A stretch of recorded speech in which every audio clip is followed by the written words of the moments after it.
And that reflex of rolling over onto her side or onto her back,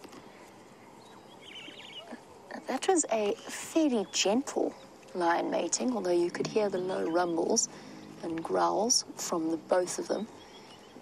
But that, I wouldn't describe it as lack of enthusiasm, but the way in which she didn't turn around and swat him in the face suggests to me that we're coming right up to the end of their mating cycle. There she goes, rolling onto her back.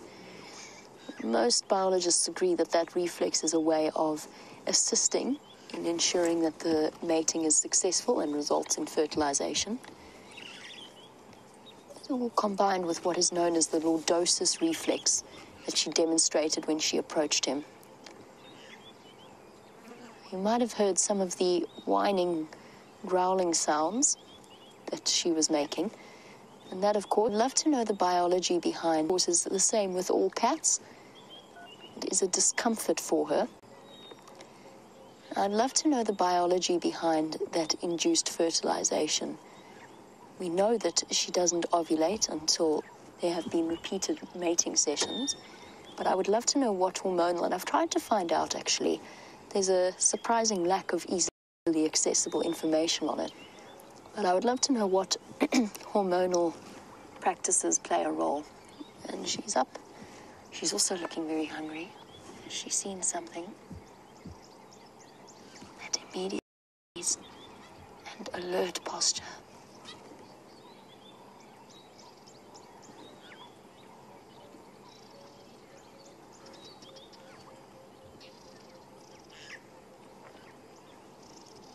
Is she going to go back to her spot, or is she going to continue looking for food?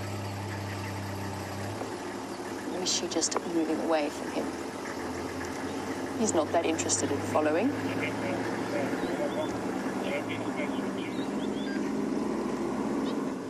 She is very beautiful.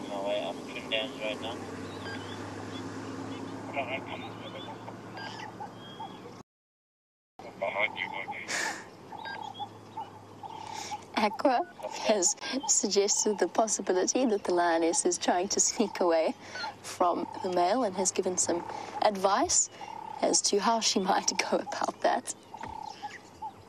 It's always an interesting thing watching a pair of big cats together, male and female.